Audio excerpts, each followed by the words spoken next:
Ngawe bakugamba nti kumbaga tekubula musiiwuufu okwanjula ko Rema Namakula kwabaddewo olunaku lwabadde lwaggulo ennaku z'omwezi nga 14 Novemba 2019. Amanya nze Sandra Lian, njagala okwebaza okusubscribing on my YouTube channel, and I encourage you guys to go on and subscribe. Make sure you like this video, share, mukomentinge buli kimu kye mwandyagadde okukola. Wabula tugenda kwogera ku introduction ya mwana muwala Rema Namakula. Baba gole ky'okunyuma banyumye naye ku mbaga ngayo kutabula abasiiwuufu twabaleese era ngenda kumenyera omu ku omu n'obuzibu bwe yakoze mu nnyambala ye oba ku kiki yakoze. Ngenda kutandika ne mwana muwala Cinderella Sanyu eyeyita the king herself. Bwe kituuka kwambala enkunamyo oba ziyite bumini obwo bupalo buba bukutte nnyo obuyite waayo ne yonna gye sobola na kwogera. Omukyalo oyo anyuma nnyo, omuntu ne bumukwata bulungi n'ajjayo amafiga ge nga ye bwe yandigaagadde. Naye kigenza okutuukawo nti nno omukolo gwazze guli traditional gwetaaga kwambala gomesi, ye n'asalawo n'agenda n'anoonya gomesi etamutuuka na kumutuuka emulebera. Nange nga mulaba ekifaananyi kye kiyita ku screen yo, omukyalo yasazeewo kwambala gomesi oba yali yajjajjaawe oba yali yaani, yasazeewo emwambale instead of yo okugyambala. Kyeyagenze maaso ekirala kye yakoze, mujjukire gomesi erina okwambalibwamu ekikooyi osobola okuzimbazimbamu wadde oli kantu katono nnyo, kubanga tulabye abantu bangi abatono nga bw'ayambala gomesi at least n'ateekamu ekikooyi azimbazimbamu akabina n'ofuna kabina. Naye ye ekikooyi yakyerabidde oba yadde tayagala bwagazi sijja kulimba. Bwe yakyerabidde gomesi n'emuyitako kwegamba n'emugwirako ddala si yabadde mwambadde naye ne lujja bagira bujabagizi. Bw'otuuka ku nviiri ze yasibye oyinza ogamba omukolo gwamuguddeko bugwi oba bamukasebukasi kujja, ekyo kyo saakitegedde. Tuzze king herself ebbali ne tuleeta BALAM Baruhagala. Oyo omwami tumumanyi ye asiiba mu butishaati bwa orange n'oliddayi naye n'obutishaati bwa purple bw'asiiba ayambala awo, naye okusingira ddala ayagala nnyo buno bwa orange. Teri bannange oba mukolo ki oba mukolo ki gw'olisanga BALAM ng'akyusizza essaati. Era mu baamusanze ne bamubuuza ye kibadde ki, olaba guno omukolo gukuggisaayo ne suuti bannange ne kooti, kibadde ki? Era yazeemu ng'agamba guno omukolo munene, olaba gunzigizaayo ekooti yeno bw'otovu gubadde munene. BALAM kyeyasazeewo okukola naye kujjayo kwegamba ali oba twabadde mu competition za kwambala ngoye zitusinga bunene simanyi, naye yajja yalabika ekooti ya kojjaawe oba kati oyo alaga atya kulaga bantu nti nalina ssente, kyo kyannemye okutegeera. N'ajjayo ekooti muganda wange nga nayo nnene enzibu, yasikweya yonna alinga oba omukolo naye gwe gwaguddeko obwo gwe mbutuufu.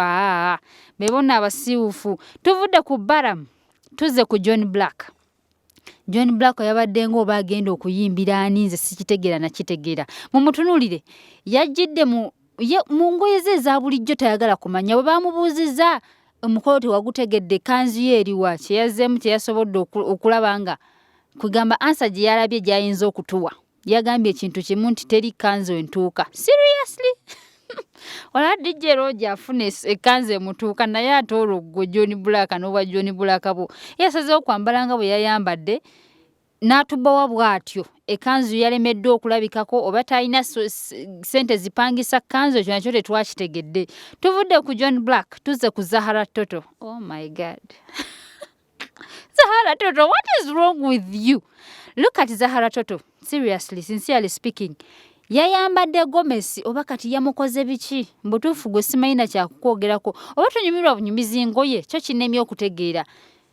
Egomesi ye kye yasinze okutukolera kututeerako obukoowekoowe bwenkana eri bwenkana ngalo ze, kwegamba n'abanga alinga alaba ekifu.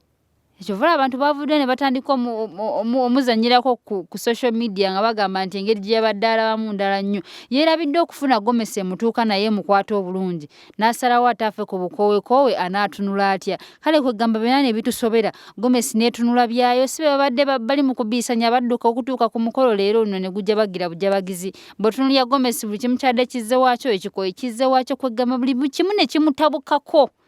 Tuzizze ebbali ZAHARA TOTO tulese KHALIFAH AGANAGA.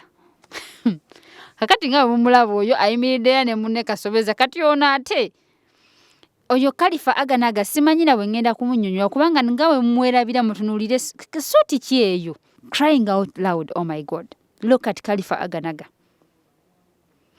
Ng'ovudde ku KHALIFAH AGANAGA tunuulira munne gwayimidde naye Anatalia kale yagezezzaako okunyuma naye to make matters waba naye ng'olugambo luno to make matters worse yasazeewo alinnye booda kwegamba ye yakakoze olunaku yalukoze teyakomye kulinnya booda n'asalawo alinnye kabangali ya poliisi lugambo beebo tuvudde ku abo nno nkuleetedde WINNIE yandibadde yanyumye bambi yandibadde anyumye naye yagenze okulaba ng'enviiri zonna mu zonna n'asalawo okulonda ezo ne bamunyiga omutwe okugamba gwonna ne gwekuŋŋaanya wamu nga tegulina gye gudda ne bamugamba ndowooza tulina kunyiga omutwe oba munene nnyo oba kiki ndowooza tugukuŋŋaanya wamu gubeere wamu gwekwatire wamu.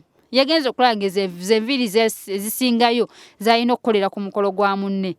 Bannange kumbaga tekuba basiiwuufu kati WINNIE wandinyumye nnyo naye enviiri sezitegedde zo saazitegedde. Kati eyo lisiti y'abantu baffe abasobodde okutuyambako okutusiiwuukirira ku introduction ya Rema Namakula naye mutuyambe at least ku mbaga kubanga kyemmanyi abagenda kuddamu babayite ku mbaga mutuyambe mukyuseemu ko mubeereko smart abantu bemmenye CIDY BALAM BLAQ ZAHARA TOTO KHALIFAH WINNIE Jose Chameleone mutuyambe mukyuse mu bintu byammwe bye mwakoze ki bwe mwayambadde ku mbaga at least munyumemuko. Thanks so much for watching my YouTube channel. My name is Sandra Lian. Make sure you subscribe.